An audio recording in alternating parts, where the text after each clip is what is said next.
Eu quero trazer mais informações porque o Grupo de Proteção Animal de Goiânia cumpriu um mandado de busca e apreensão na Diretoria de Vigilância de Zoonoses aqui da capital e também na residência de um médico veterinário que seria servidor do órgão. O médico é suspeito de ter praticado crime de maus tratos contra cães saudáveis. Por isso, o Alexandre Paz chega contando essa história. Que história horrorosa é essa, hein? Conta aí pra gente, Alexandre.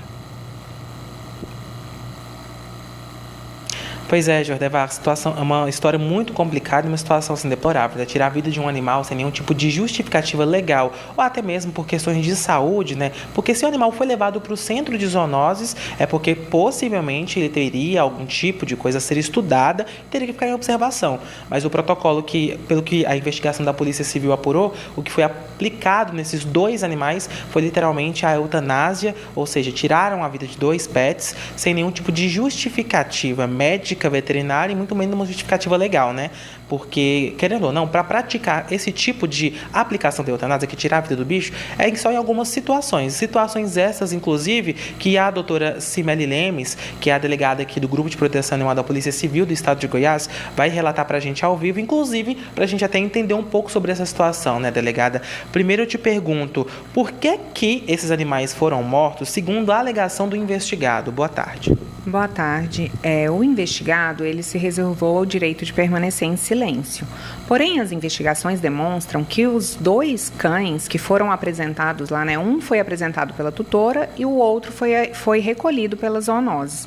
Os dois tinham um histórico de ter mordida, né, um mordido a tutora, outro mordido uma pessoa na rua, e o protocolo da Organização Mundial de Saúde é que esse animal fique em observação por 10 dias. Porém, ele foi eutanasiado já no dia de chegada nas zoonoses, o que não é o protocolo, né, nem da Organização Mundial de Saúde, nem da legislação federal. Isso configura crime de maus tratos. Doutora, no caso, a investigação começou a partir desses dois crimes, né, contra o animal que aconteceu.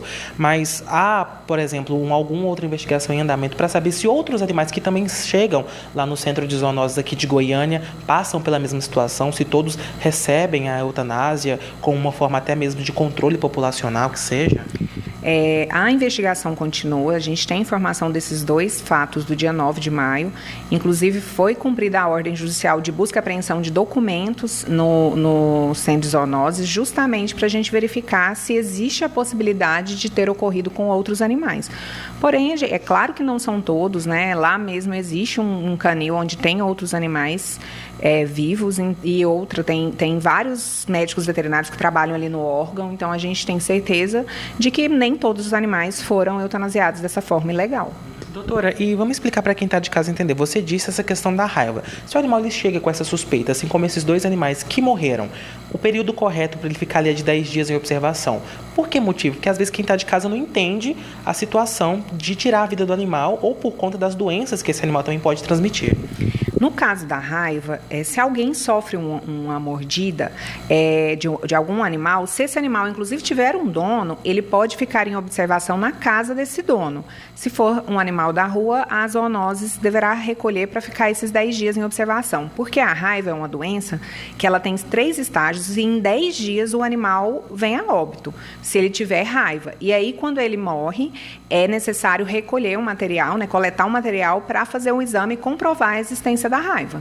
Doutora Cimeli, muitíssimo obrigado pela participação aqui no TJ Goiás. E, Jordeva, em nota, a gente procurou a Secretaria Municipal de Saúde para falar sobre esse caso lá do Centro de Zoonoses. Eles mandaram uma nota aqui para nós do TJ Goiás informando que a Diretoria de Vigilância em Zoonoses da capital segue todos os protocolos e leis vigentes em todos os âmbitos. Além disso, só são executadas eutanásias nos casos em que os animais chegam com doenças graves ou enfermidades, né? E que apresentam algum tipo de risco para a saúde humana. Fora isso, eles também falaram que estão à disposição da polícia e vão colaborar com toda a investigação e que os médicos veterinários estão autorizados para realizar esse procedimento apenas seguindo a resolução de número 1000 do Conselho Federal de Medicina Veterinária. Ou seja, é uma resposta praticamente vaga, mas eles estão à disposição da polícia para a investigação e a gente acompanha os próximos capítulos dessa história para descobrir se realmente todos esses animais estão sendo tratados com o direito que eles têm quando chegam lá no centro de zoonoses.